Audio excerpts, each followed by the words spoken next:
You're listening to the Left Behind Game Club. Welcome to the Left Behind Game Club. Left Behind looks to replicate the environment when games are first released and establish a community of people playing the same game at the same damn time. I'm your host, Jacob McCourt, and with me, Mike and Mo. Mike, why don't you introduce yourself first?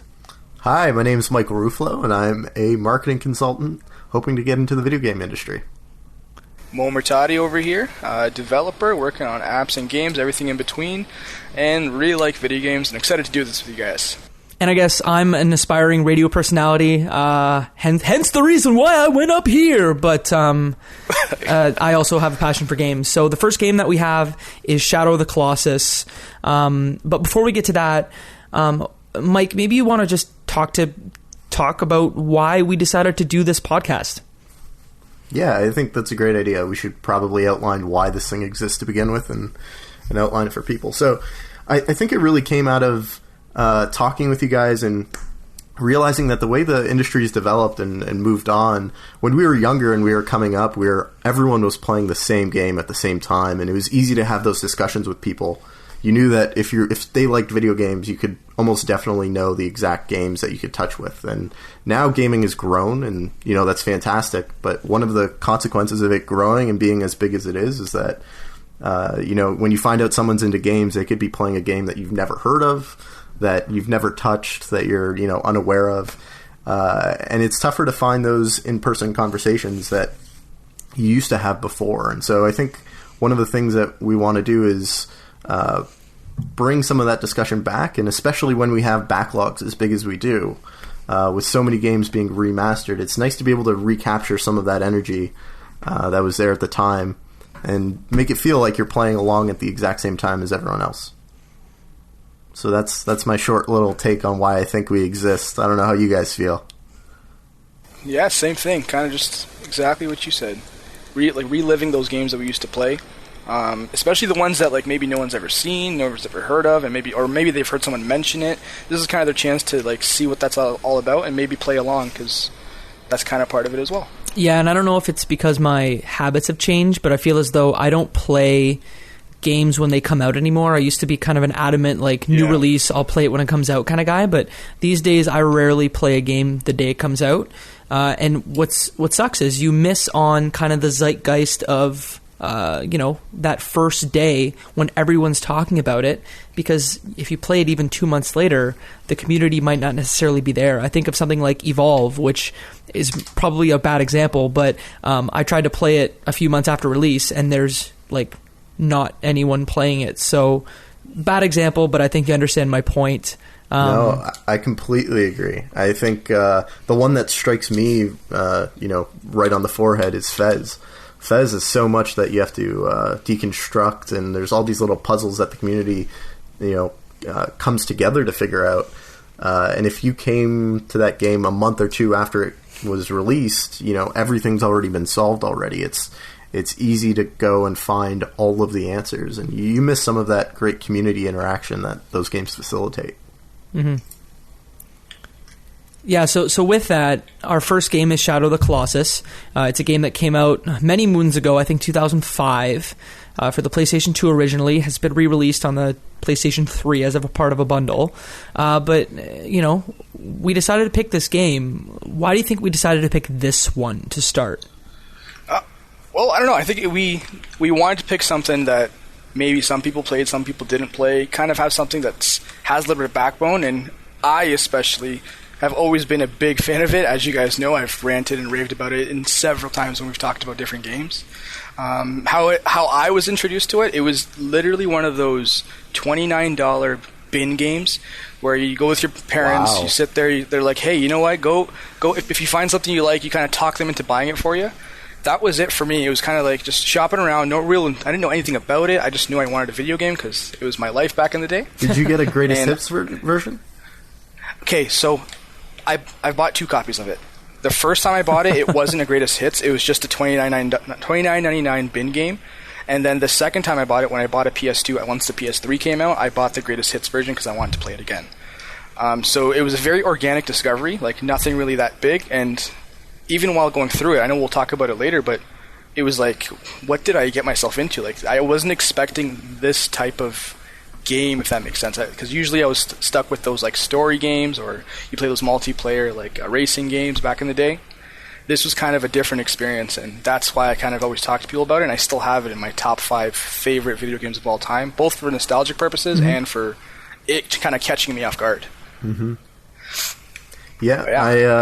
me, I think it was a great idea to do, because it's one of those staples that clearly Sony keeps remastering it or recreating it generation after generation since its release, and it was something that I've never played before. And Jacob, did you play it before this? So yeah, I owned a PlayStation 2 copy back in the day. I think I bought it when it was the greatest hits. I played, I think, through the first 2 or 3 Colossi, and it didn't hook me. I don't know what it was, if there were other games at the time that hooked me instead, but I just didn't. It didn't stick with me, and I like I said, first 2 or 3 Colossi, and then I stopped playing it. So this is the first time that I'm actually going to go through the game in its entirety, and I think it's a great time to do so, especially given what's happening with the PlayStation 4 version that's coming out soon, right, Mike? Yeah. So E3 just is in the middle of happening right now. And at Sony's press conference, they said Studio Japan, in collaboration with Bluepoint, is going to be creating a new version of Shadow of the Colossus. So on the PS3, they did a remaster of it, and now Bluepoint's doing a remake of it. And so far, it seems like it's going to be the exact same content, only an updated control scheme with the original tucked in there if you still want to play it that way. But yeah, it seems like we picked the right game at the right time. And as you say that, so just so everyone listening can know, I decided not to watch anything. I'm going to watch it while you guys keep talking, to just try to see what they're doing with this new game. Because once again, really close to my heart. I hope it's either remastered or they add a few couple things, but we'll see. Anyways. Yeah, especially given how, and I'm sure we'll talk about this later, but to me the game feels very dated. I'll leave it at that. I guess maybe to start, I'll just say, yeah, he's listening to it. We'll start first thing, pixels on pixels. Oh, I don't know, Jake. You played the PS3 version, so it probably looked better than the PS2 one. No, I'm playing the PlayStation 2 version on a PlayStation 3. Oh my gosh! Okay, I'm playing the PlayStation 2 on a big old fat PlayStation 2. Nice. Yeah, 480p on a 1080p TV. Oh, God. Yeah, I have my aspect ratio right here. It's 512 by 448 of like potato pixels. I have it on progressive scan, but it's not doing much better. Okay, yeah, and then this trailer is just that's my favorite Colossi right now. Oh my gosh. So while he watches that, I just want to warn everyone that we will be spoiling the first half of the game, so the first 8 Colossi, and then the next episode that we'll do will cover the back half of the game, but anything kind of in the first 8 Colossi is fair game. So with that, because Mo is still watching the first bit of that trailer. Over, and it was great. How do you feel? It's over, and it was great. It looks beautiful. It's exactly like the game we're playing. It's the game I remember, but it just looks better. It looks really good.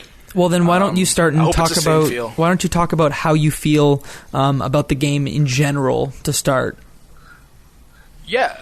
So, like I mentioned, it's unique. So, for those of you who haven't played it, or maybe you're just about to play it soon, it's essentially I label it as a puzzle game where you play this character who, for some reason, has to carry on and fight these massive beasts / titans / whatever you want to call it, figures, and each one has either a weak spot or a unique way of tackling them, and there's not really much that kind of guides you. It's kind of like, hey, here's a sword, here's a bow and arrow, hunt these guys down and take them down however you may.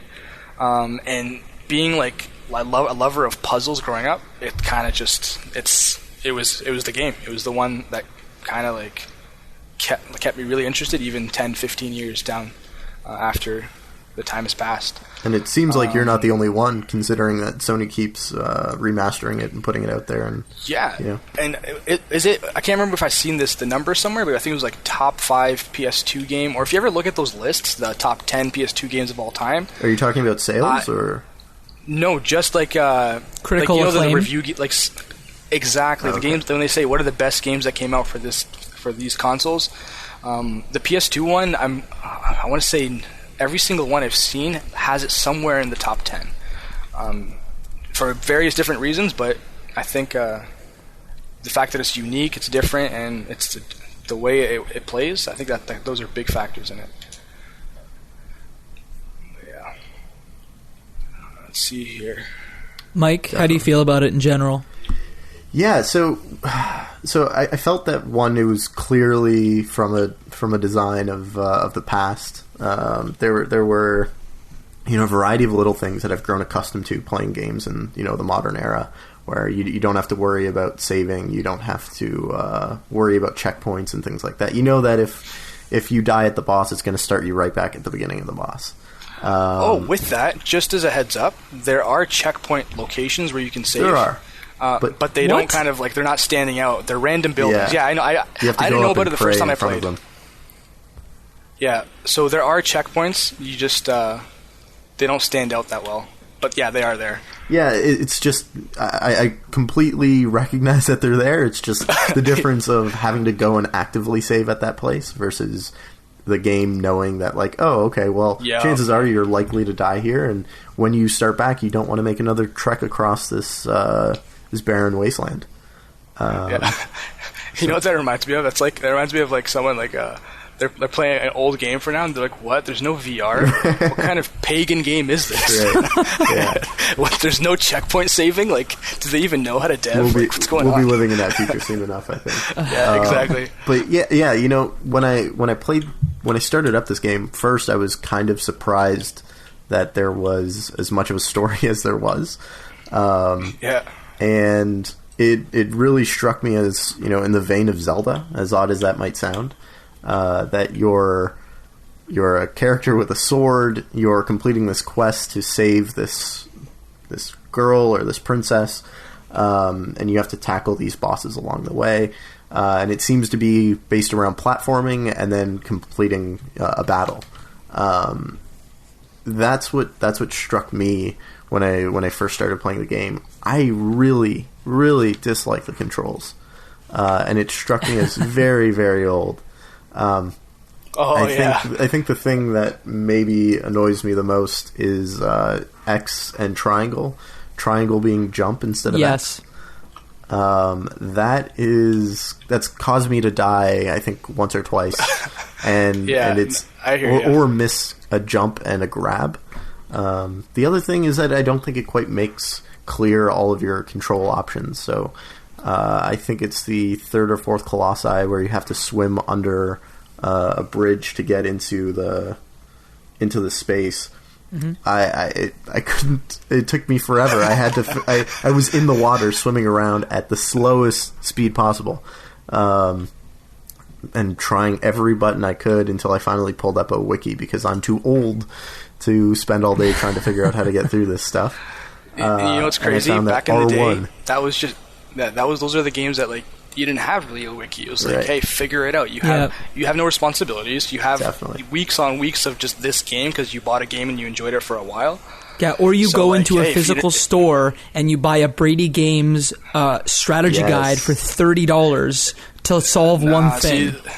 See, I never did that, and I know exactly what you mean, Mo, because when you were a kid, you had all of this time to go through these games, and I think this goes back to the feel of the game. One of the things that really struck me was you've seen the rise of Demon Souls and Dark Souls and the Souls games and how they're ruthless and they're tough, and when you beat them you get this sense of accomplishment. I think it brings me back to when I was a kid. I bashed my head against the wall of these games nonstop, and I felt this great sense of accomplishment getting through this puzzle or beating the game, almost because it was so difficult to do. And because the design wasn't clear as to how you should be doing it. They didn't signal the right controls at the right time, or the breadcrumbs, the checkpoints, things like that. So when I go back to the feel of the game, it really strikes me as something that this was an era of the challenge was just ever present, and you were okay with it the whole time. It's just hey, that was part of it. I paid my parents at the time, obviously for all of us. My parents paid the $30-$40, and this is a great little bit of $30 or $40. Yeah, I definitely appreciate that challenge when it comes to the feel. Jake, what was your take on it?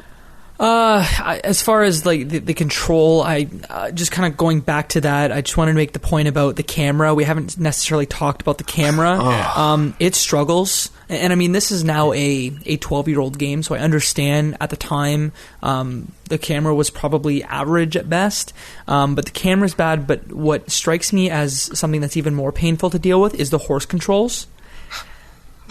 Yeah. No, when an object comes in his way and he just makes an abrupt stop. Is that what you're talking about? That and making a turn, like it is impossible. Well, unless they were trying to make a horse that is actually like riding a horse in real life, where it's not easy to ride a horse. The horse controls are just bad. And I really hope that in the new version that's developed by Japan Studio and Blue Point that they address the horse control specifically, because in some instances you have to use your horse to take down one of these colossi, and it just makes it very difficult to do so. You know what? 100%. I thought at first that it was, maybe it's a thing about the time. This game came out 12 years ago, but when I think about it, Epona in Ocarina of Time was not a tough horse to to control, to navigate, and that was one joystick, let alone you have two on the DualShock. Mm-hmm. But how many colossi did they have to deal with? That's the question at the end of the day. They had none. No, I just think about. Remember, I just think about horse controls. Sorry, what were you going to say, Mo? I was just saying. So one of the things you also have to understand is the colossi themselves are sitting in a gigantic environment. It's not really the console itself has to keep up. I'm not defending it. Actually, from a technical my childhood dream. Yeah, from a technical perspective, you got these environments are massive, vertically, horizontally, and just the depth. Some of these arenas that we fight these colossi in are gigantic. So the PS2 at the time is kind of fighting with rendering everything, making sure everything's developed. So the whole speed thing of the camera, that could have been part a performance thing. It's you know what, we might need it to go a little slower, or maybe the PS2 can't render it quick enough, but let's see if we can get any user experience. I have to agree. I was impressed with both impressed and shocked at how poor it performed at times. First, impressed with how big some of these colossi are and the environments that they're rendering them in. And then I was shocked at how bad the lighting could be at points, or how bad the animation of the horses. Is it just me, or does the whole game just look washed out? Yeah, they definitely have some visual... Jacob, when did you first play this game? Remember you said you didn't you went through one or two colossi? Yeah. When was that? I feel like it was within the first 2 years of release, so it's... No way, really? Okay. Yeah, but again, I said, it just didn't stick. I don't remember having any complaints about it from a graphical or technical or control perspective. It's just, it didn't hook me. And that's the reason why I brought that up was, so I played it probably around that time too, because obviously it was $30 by the time I picked it up. Mm-hmm. But so when I played it, my memory of it, great looking game. The mechanics were fine. It wasn't really an issue. But then again, remember, this is you're a child. You're any user experience is a great user experience, because we don't have the privilege of playing in super 3D 4K gaming. Yeah. So it was you know what, it's bad, but relative to the time, it's I'm not going to complain. It's obviously not the best graphically beautiful looking game, but it'll do the job. I can spend hours on this game. For sure. If I had been playing this on an old CRT TV, I'm sure it would look much better. But I'm playing it on a 1080p TV that's, And your eyes are expecting it, too. You're expecting a 1080 game. But I totally understand why they're going, and maybe the visual acuity isn't great, but the draw distance that you get, as you mentioned, in those gigantic environments. And I have to say, the first time that you climb on a colossi, and maybe not necessarily the first one, but maybe the second one, when you're on top of the colossi and you spin the camera around, or when you start getting shaken off, that's the first time where I just went, oh my god, this must have been a technical masterpiece back in 2005. Definitely. You guys, I love this game. I really love this game. But yeah, I guess I want to ask what your favorite moment is, what your favorite colossi would have been, or the moment that sticks with you the most. Yeah, do you want me to go first? Because I vividly, even when I first played it to when I replayed it right now, it's the same Colossi. He wasn't that crazy. I can't remember the number. I want to say third. The towered guy. The guy that's super tall with a giant stick that smashes the ground. That's number 3.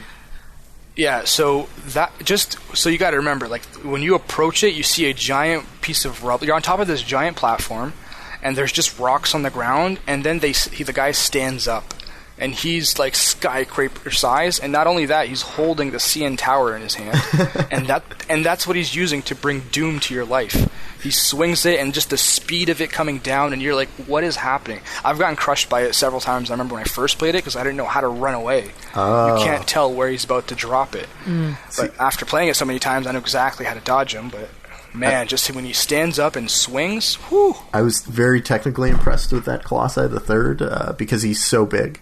And it goes back to, I think, what Jacob was saying earlier about how, when they try and throw you off, or when you're climbing and you're at the top of them and you see, just how much there is and how much they're rendering and trying to get into the game at one period of time, definitely highly impressed.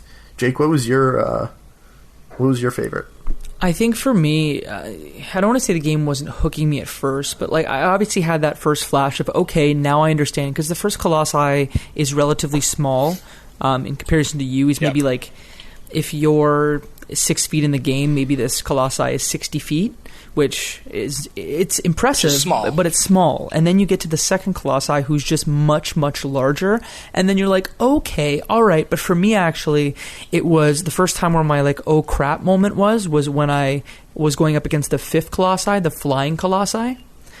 And when he started circling the environment, so you're in a kind of a water, on a river where there are platforms that are coming up, and you see this Colossi kind of just circling. And obviously the only thing that you can do is either stand in a spot or kind of shoot it with a bow and arrow. So shoot it with the bow and arrow, and it comes down towards me, and I just happen to be in the right spot because it has those wings that have 2 spots you can grab onto, one on each side. And to me, when you grab onto that Colossi and go for a ride and actually see how far you are up in the air and how you're circling this seemingly much larger environment than you first thought, that to me was the first time where I'm like, okay, I understand why people are hot on this game, because this is genuinely cool.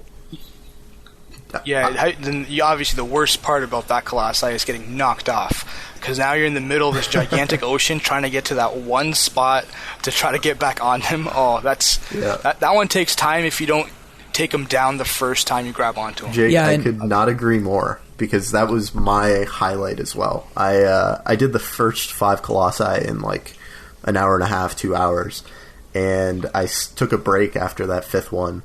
But it was exactly that moment of, by chance, jumping up and catching onto that hairy portion on the wing and realizing that, oh my god, I was going for this ride. That exactly the same. It just hit me of wow, okay, now I understand why everyone is so hyped on this game. This is an amazing moment. And they get progressively longer. So the first Colossi you can take down once you figure out the controls maybe in 10 minutes. But once you get to that point, you're now taking, between travel time and time to take down the Colossi, you're taking easily 30 to 45 minutes, and I'm sure that's only going to get longer in some of the back half of the game. It's almost, some of them are not even much longer. It's just you have to look at it from a different point of view. So when they added that flying one, that was a completely different dynamic. Yes, you're finding a weak spot. Yes, you're trying to stab the guy.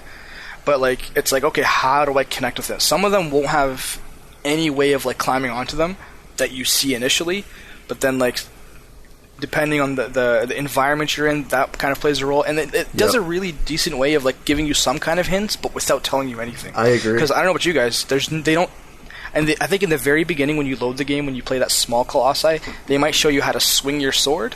They might show you how to grab onto things, but then they're hey, figure it out. Yeah, we don't have the budget to give you more controls, or we don't care for it, or whatever it may be. But just figure it out, and they did that, and it's been incredible because everyone's you know what, it's harder to play, but I'll mess with it. I'll deal with it. I think it was the 4th Colossi. That's the skeleton horse. Yeah, that one took me. Yeah, it took me a while. When I was younger. It took me a while to figure out, but then I realized. At first I was trying to use that temple in the middle to try and adjust the height of it to see if I could jump on it and climb that way. And then I realized those things hanging from its head that you have to climb on. I realized, okay, maybe if I hide in these trees, he'll lower his head and look in. And sure enough, that's exactly what happened. Mike, so just to, I don't know, probably me and Jacob are on the same page. I went a different approach, and my approach was just based off of me playing it the first time, like when I was younger. I remembered how to beat this guy, but I didn't do what you did. How did you do it? I did use so just to explain to everyone that this Colossi is, like he said, a giant furry kind of like deer/horse, and you're in the woods, and the only kind of piece of shelter that you can use is this like 4-way tunnel that like you can hide from, because obviously these titans or the Colossi can smash you, so you kind of are trying to find shelter. So how I tackled it was I'd shoot the Colossi as it's walking past a certain entrance, because once you shoot it, it goes and checks the entrance that you're at. So when it goes to check, you just go to the opposite side, and its tail is on the ground, and you can jump right on it to take down that Colossi. Oh, wow, and see, I did something really similar, cool. Except I used my horse to kind of draw his attention, and I think I would basically draw his attention, and when he started coming over, get off the horse, go down the tunnel, and go to the one that's, right across, and then, like you, Mo, get on the butt of the horse, or get on the butt of the Colossi. So do you guys want some like general tips, I guess, on like some of like the... Give me the hot tips. Some yes, here's a little trick move that I don't know if it works sometimes depending on the Colossi. So with that horse, when you're galloping fast, you press that triangle button, you kind of get projected off of it. Yeah, you fly. I was like, everything in this horse is so tough to use, but jumping off is a dream. Yeah, it is. So that's the thing. Like, I never thought about using it for that Colossi, but when you said you jumped on your horse, Jacob, I thought maybe you charged it and then jumped and caught something. Because I don't see that as much like a difficult thing to do, and that's probably another way you can probably take some of these guys down. But yeah, that's cool how we all had a different kind of approach to taking down the same gigantic thing for a game that came out 13 or 12 years ago. I can't remember what you guys said. See, I use that same approach for Colossus number 6, our old man in the basement of that temple. Mm-hmm. Where that he wants to destroy everything. I let him destroy all of those things until I got towards the wall. I shot a couple arrows at him, and when he bent down, I jumped on his beard and went to town. Yeah, so with me, when I tackled that guy, so like exactly what you said, big giant bearded guy, kind of similar to the first Colossi, but you're inside of like a cave with him, so there's nowhere to run. So me, when I first saw him, because when you spawn with this guy, he's right next to you. He's standing right next to you, and it's like, okay, what do I do now? There's no way I can take him down. He charged at me, crushed me, and then as soon as he took down a building, I saw the environment change, and just me playing this game before, I'm like, if something's changed with this environment, it has to do with like how to defeat him in some way. Right. So I saw a similar pillar thing. I was like, okay, let's follow me here. Crushed it, and then after the second one, I could see that far corner that seemed like a little bit of shelter, and in my head, I'm like, instantly, as soon as you get there, that has to be like a spot where you can kind of sneak him or something, and I did the same thing you did. I think I might have whistled instead of shooting the arrow. I didn't realize the whistle would work on the Colossi. Wait, the whistle works when you're not calling your horse? Yeah, because it's noise. These guys, the Colossi are built to like recognize anything. So if you shoot something near them, I believe that also triggers them, but they're always looking to kill you. So okay, I'm getting more and more impressed with this game as we talk about it. Yeah, and just remember, it's came out several years ago. There was like really nothing kind of like it. I still think it's the best game ever, and I don't care what anyone says. But for me, that same Colossi, I don't know about you, but I didn't clue in that the beard was a thing. So I would obviously like dump a whole bunch of arrows into him to kind of get him to come and look down. But I initially thought that you had to like climb onto his legs and potentially do something there, because I think back like to the first Colossi. One of the first Colossi where you had to have him swing and break his armor when he hits like that platform. His armor breaks and you can actually climb up. Colossi 3. Colossi 3, yeah. So I thought I'm like, oh yeah, I'll figure something out. I actually tried for a long time to jump from his right arm where he puts his hand down, from his right arm onto his torso because I thought that I could jump from his right arm to his torso, and I actually had to look it up and go, oh no, I can just climb on his stupid friggin' face, and there's his beard. I felt so stupid. I had an issue with that one and the next Colossi, the 7th Colossi, because I didn't know that you had to stop the quills, so I kept trying to climb past them. I'm like, oh, I can quickly make it past, but kept dying. And for both, I had to look up strategies, so I guess in that respect, I'm a spoon-fed, entitled gamer. No, that's fair enough. Like, you're just getting old, like all of us. I guess I have the unfair advantage of like just slightly remembering most of them, but some of them were completely forgotten. Like, so the bearded guy, completely forgotten. The one horse, the furry horse with like that tunnel system, that one I remembered vividly because I was stuck on it for so long. And then once I figured it out, it's like, oh, that's glued in my brain. I don't think I'll ever leave. The skyscraper guy with the smash down, memorable moment. So I want it was easy to remember how to take him down. And then the first one was obviously like spoon-fed because they give you instructions the whole way. I found because the visual language in this game with the hairy parts or things that you can grab onto is so consistent across the different Colossi that I found it was pretty easy to figure out how to tackle killing the Colossi. For me, I found the difficult part, at least when I was getting towards 7 and 8, or 6, 7, and 8, was how to get to the Colossi. I feel like I've had little trouble defeating the Colossi themselves or figuring out how to solve their puzzles, but figuring out how to do all the platforming or getting through the environmental issues or how to get to the correct area, I found that's just taken the most amount of time for me. And do you use the map at all? Wasting time. I've pulled up the map. I spend most of my time shining the sword to see, where I need to go. I never use that map. Ever. Yeah, I've never used it for no reason. I think it helps in some way, or I might have read somewhere it might help, but I just have never had a reason to. For me, I find that it's good to see when I've done a full circle of an area because it'll show you where you've been and where you started. And it shows your whole path. So I know that I've done a full, 180 of a space or 360, and that's helpful to know. So that way I'm not like, is this a new spot? Is this just identical to another area? So I find that helpful. But yeah, killing these colossi has not really been an issue for me. I think I've completed the first 8 somewhere within 3.5 hours, and I spent. Wow. Yeah, 30, 45 minutes with that last 8th Colossi because it took me a while to figure out that you had to shoot him from below and not from the top. So that way he falls. Oh, stab him from below? Well, you want to... The strategy that I use for that last biggest, or the 8th biggest Colossi is to lure him up to as high as you can, run down to the bottom, and shoot arrows from above because the higher he falls, shoot arrows from below because the higher he falls from, the more he's stunned, the longer he'll stay on the ground. And you've noticed that, eh? I didn't even notice that. Yeah, I hate the bow and arrow, honestly. With that 8th Colossi, it's very Nintendo aiming. You remember with this that Z stick or whatever it's called? Yeah. It's pretty hard to. Maybe that's. I don't even know. Maybe that's another thing that's making me think of Zelda, like a mature version of Zelda. I don't think it's as good as a Nintendo bow because it's wherever that your body is pointing. So say that your camera is pointing forward, but your body is pointed to the right. Your bow and arrow will start on the right.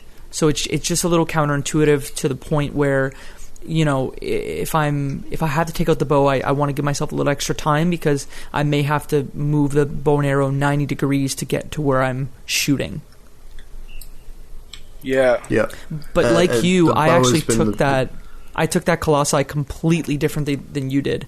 I actually just had him go to the bottom layer, and then I would just go kind of one higher than him and now it sounds so stupid, but I went one higher than him, shot him down, so he was only falling 1 story, and I would jump down.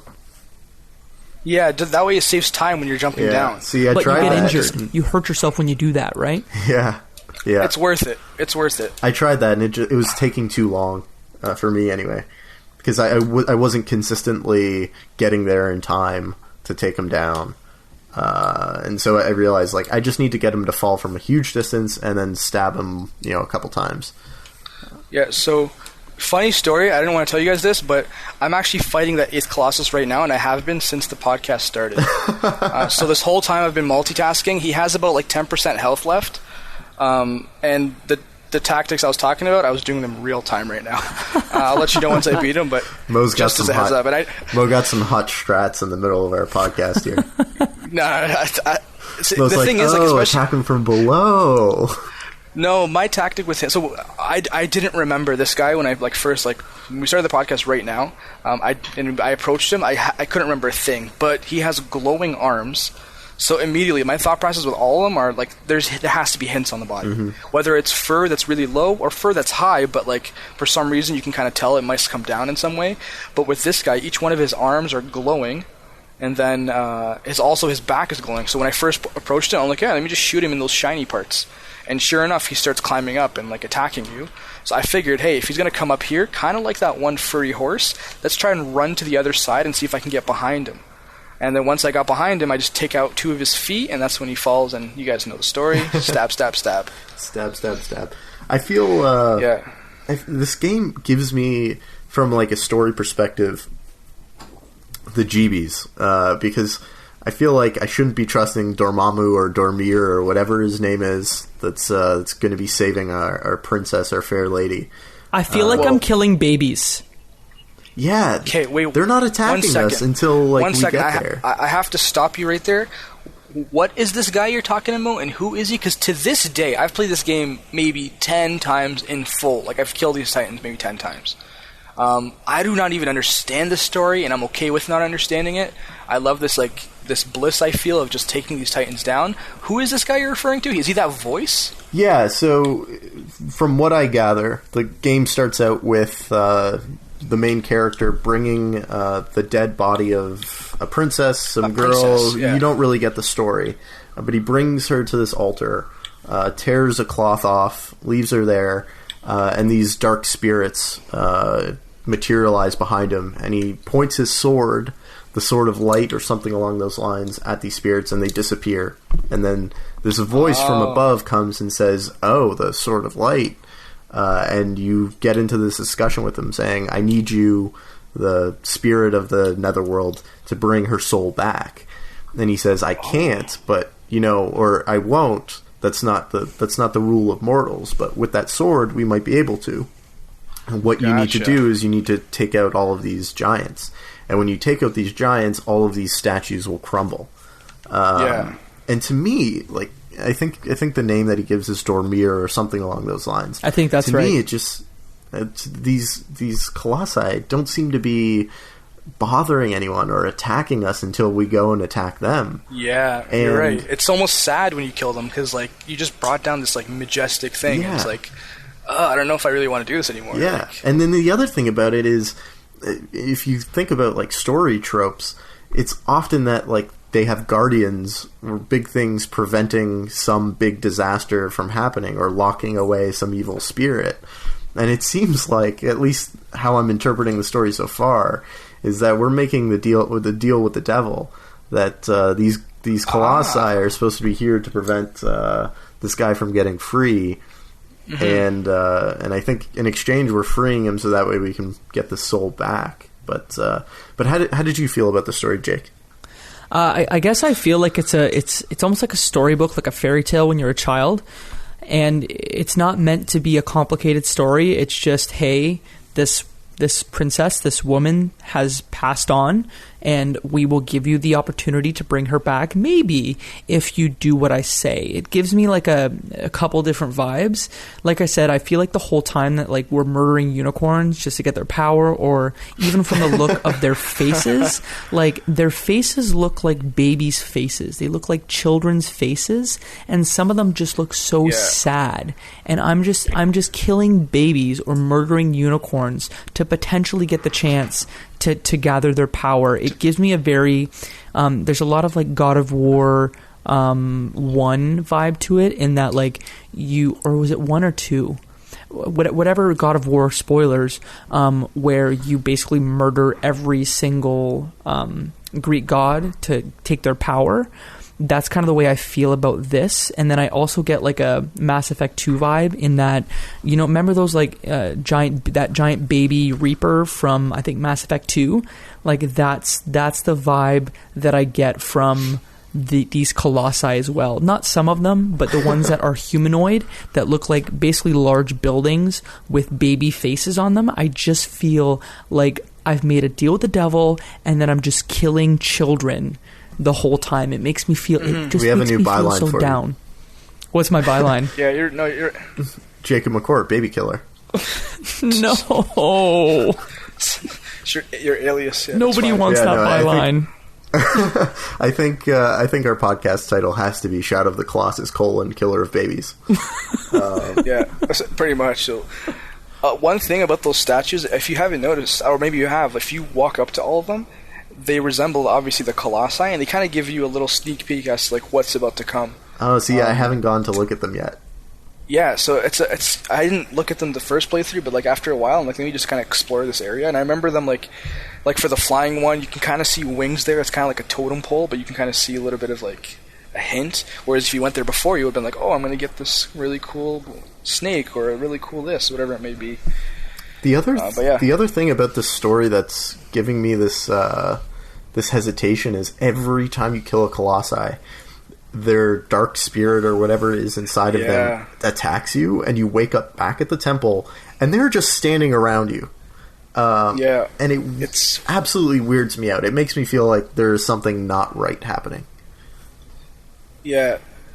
I hear exactly what you're saying. It's kind of like a weird thing, but it's all about like, I don't know. It's very mysterious.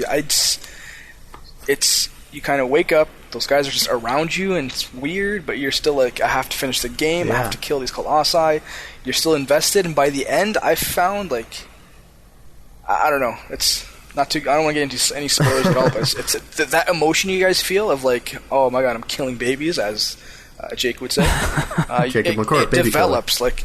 It develops continuously. Like it gets like worse and worse because obviously there's different Colossi you're going to encounter, and it's just it builds up. Yeah, the whole like flying spaghetti monster that comes to take you away after you've defeated a Colossi, like that to me, there's just a lot of mystery around the game that I don't necessarily feel as though we'll get a resolution to by the end. Right. Oh, and I'm appreciating that. Yeah, one thing I want to mention to you guys. So remember early on in the podcast, it was like, oh, like the camera's slow, the mechanics are tricky, the controls. Well, those tricky mechanics, those slow controls, are making you feel all these kinds of emotion from like a PS2 game with potato graphics. That's kind of one of the reasons too. That's one of the reasons why I think it's a sweet game, is because like, yeah, it's not most polished. The horse kind of like lapses out and does its own thing every once in a while. Sometimes you can't jump on it quick enough, or you fall off of a Colossi just because you didn't press R1 quick enough. Mm-hmm. But like, you're getting all these weird feels, and like, if the storyline's kind of weird, but it's still affecting you. I think like bang for the buck. At the time, it's the reason why it's done so well is because of the total package it comes with. Yeah, but what's cool is we're not only commenting on the story, like the arc completely, but we're also like talking about our own personal stories of storytelling within each Colossi, right? So you talk about how I defeated it. So I realized that it was aggressive, so I made sure to hide, and then I went for this part of his body, realized that he had this. Like, each of us is coming away with a very unique story take, not only from the arc, but also within each Colossi, which is cool. Yeah, I completely agree. I was feeling more down on this game until we started talking about it and finding out all the little tricks here and there, the different ways that you can tackle all these Colossi. I had just assumed that the way that I tackled it was the way that everyone was tackling it. And I find it really cool to hear that we've all been tackling it different ways. And I think that's part of it too. It's cool. Like, there's obviously there might be a linear way, like the best way, but it's not the only way. Yeah, I think that's a good point. I think it's a good way to sum up how to play this game. There's many ways to do it. Yeah. The last thing that I want to mention about the story is that I think the idea of leaving so many questions unanswered, like we don't even know who this girl is yet. this ambient storytelling that you're finding out a lot about the world. You're finding out a lot with just the way that you're interacting with it. I think that's one of my favorite ways to learn about stories or to experience stories in games. It makes me think of Half-Life 2, that you learn so much about the world just by being in it. And I don't know as you go, you get pieces. Yeah, as you go, you get pieces here and there, and you're okay with not knowing much. And it's the spaces in between that allow your imagination to go free and imagine all of the possibilities. Yeah, not every game needs 1,000 audio logs and 10,000 fake emails that are written between fake colleagues. I mean, as a fan of the original BioShock, that has its time and place, and that has a place in my heart.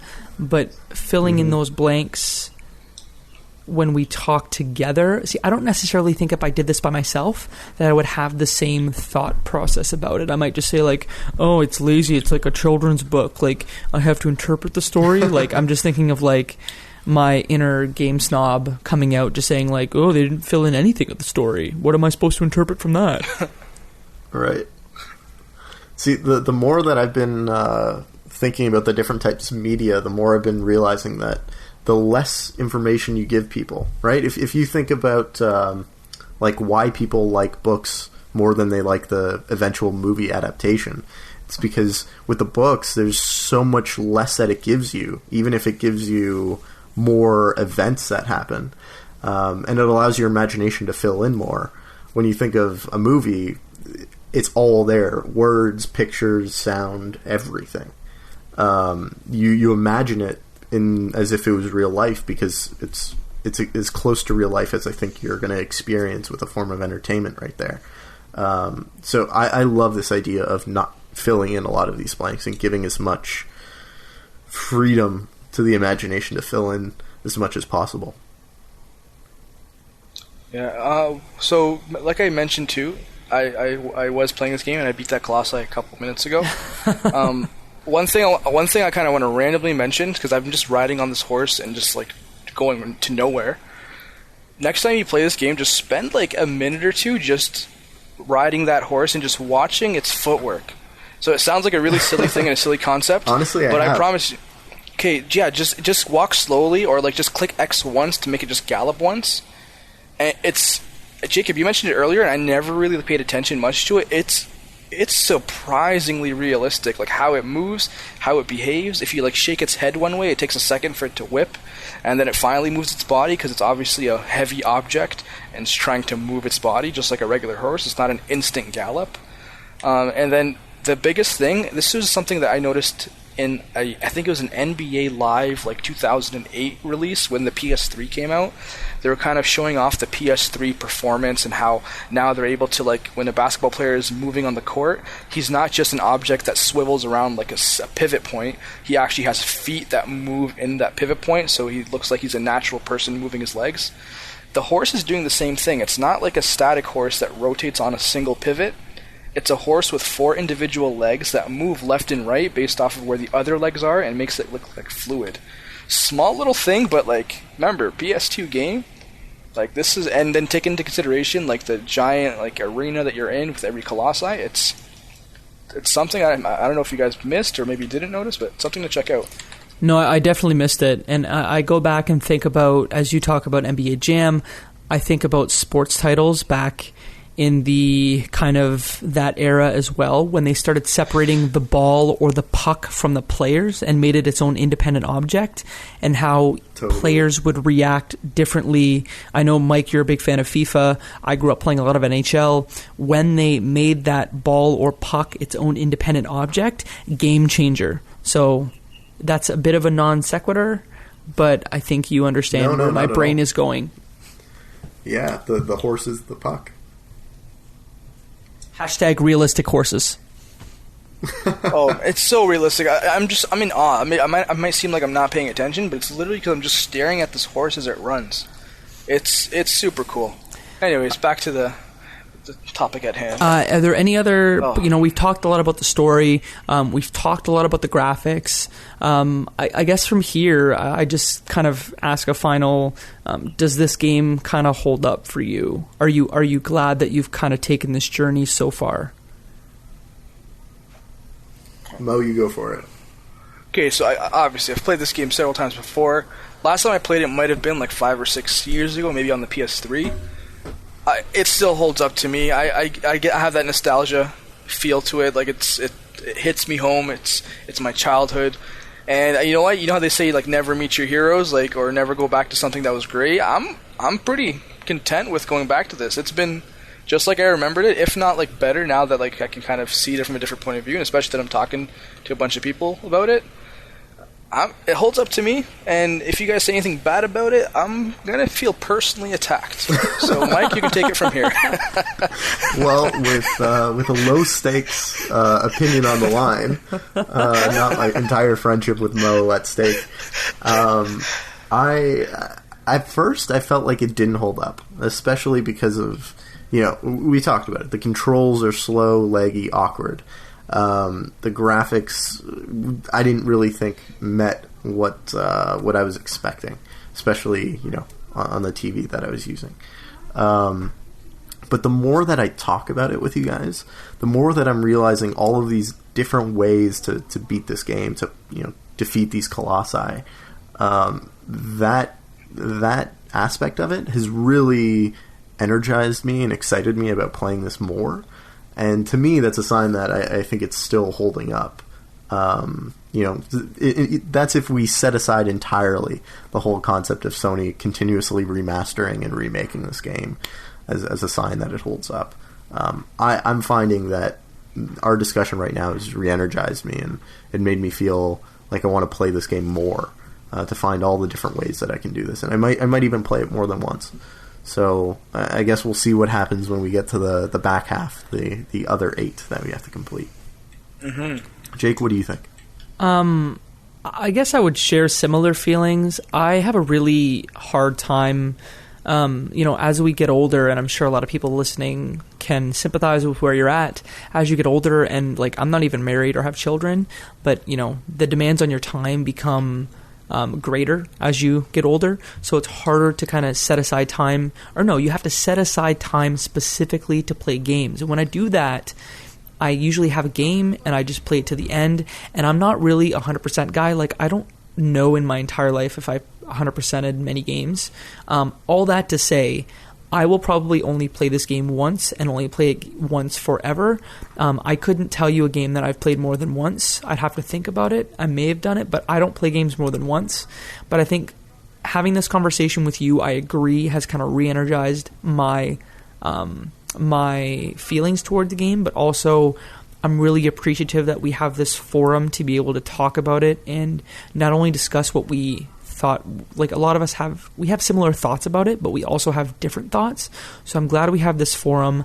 I only will play it once, but I think that when I look back on it, like a lot of the games that I look back very fondly, like I look back fondly on Legend of Zelda Wind Waker, that's one, for example, BioShock.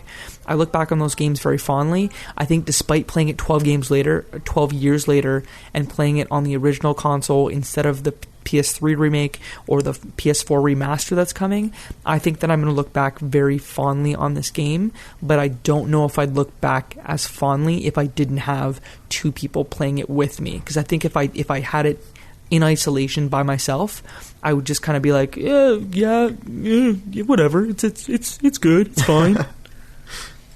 I agree. Yeah, I hear you. Any other points you guys want to bring up before we bring this one to a close?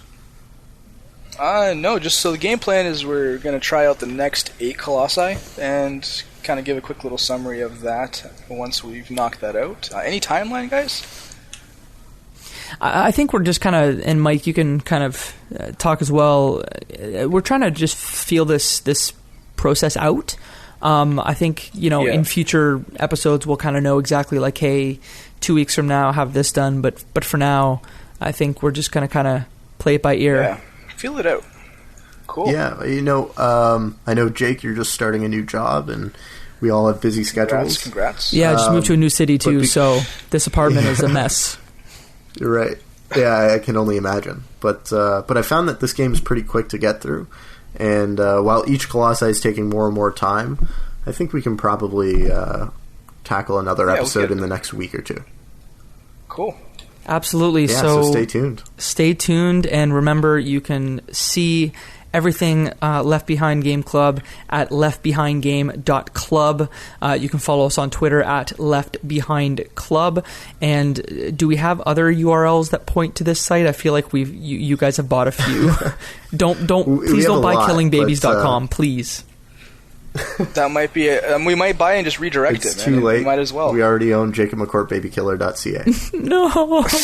Great. No, regardless, if there are any other URLs, we can definitely post them, and they'll be available to everyone. Great. Mike, where can people find you on the internet? You can find me at michaelruffolo.com and on Twitter at RUFFOLOM. That's my handle. Mo? Same thing, except not with that name.